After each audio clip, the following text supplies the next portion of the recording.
How does that go down when you like? I know we were talking just before we jumped on the podcast, and entering when you're working in the prison system. Are you still working in the prison systems?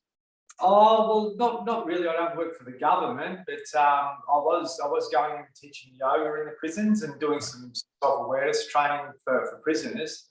That may change now that we've got to be double jabbed, so I'm not too sure about that one. But yeah, so what we do is we will. I'll just join up with a guy from WA. We'll go and help guys come out, put them into a job, and then give them that pathway so they haven't got that vulnerability when they're like, the whole system is about bringing people from punishment or trauma, giving them more punishment, and then they're on their own when they get out.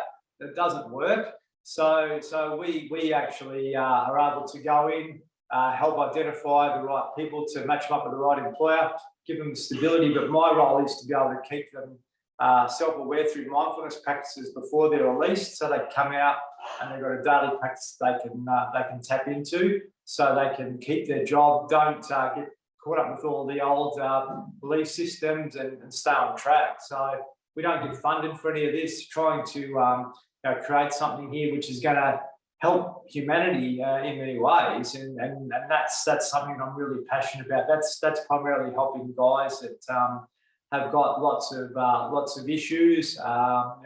We're punishing people consistently for trauma that's not their fault. To be able to help guys identify that, to help them feel safe and that it's okay, and they can start to rebuild their lives again.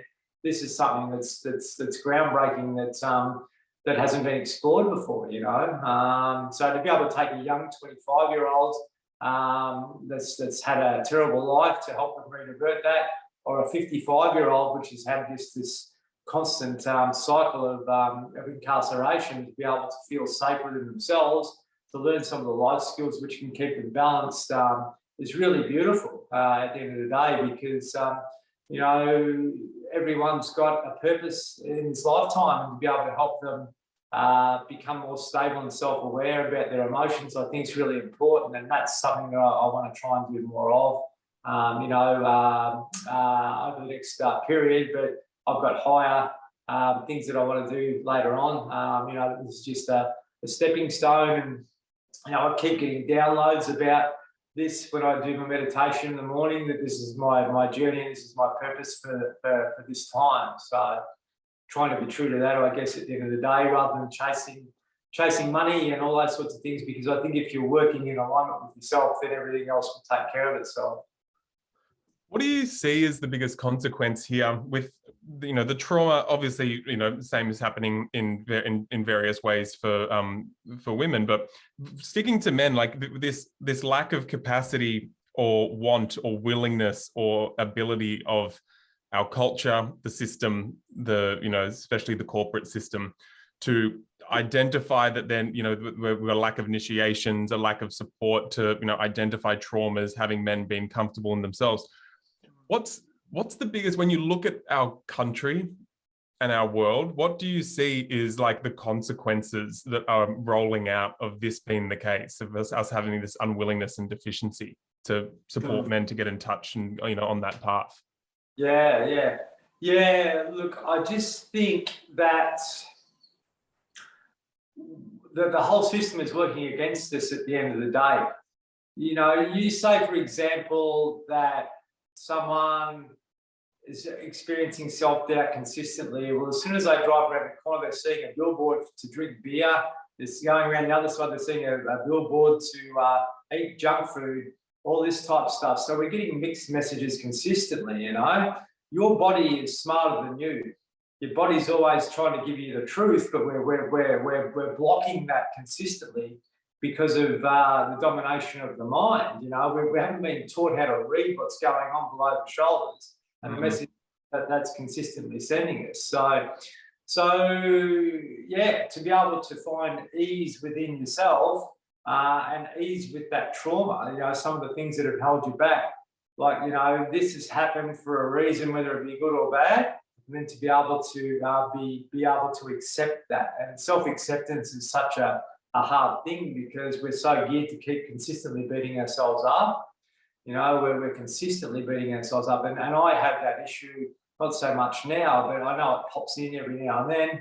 that is not a bad thing because it's there to protect me and keep driving me in some ways. But sometimes I really need to recheck myself and be kind to myself at the end of the day. And that's a skill that that we've lost, that ability to be actual, to be able to nurture ourselves and be kind to ourselves.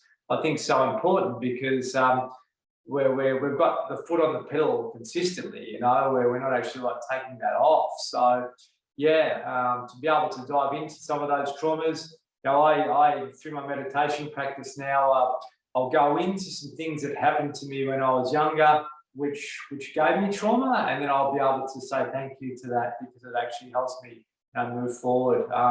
That's a big thing for a guy that's new to this sort of stuff to learn. But if you can give them simple things that actually help them on a journey of self-acceptance, then all of a sudden they're on a pathway to transformation rather than being stuck in the old patterns all the time, if that makes sense. I mean, it completely makes sense. I mean, it's funny. I can get really, I know I can go really sinister right now and talk about the motives of keeping a culture this way, and keeping everyone kind of like huddled down and kind of like a commodity, as long as they're just like designed and as long as it's all working to design, just working in the being in the workforce, and doesn't matter, we can deal with all the issues.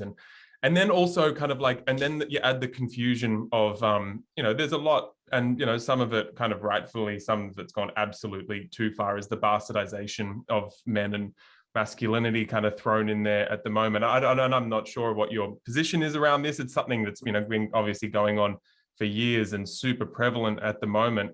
I'm just saying, like, with that perfect storm, like, it just, for efficiency's sake, for the resources sake of our country and our culture, it makes complete sense to put energy into this. And I guess I can just say, like, for people listening as well, I get the sinister intentions, and I also get the fact that you're looking through the matrix and being like, even if you guys can't see that this is the greatest thing to bring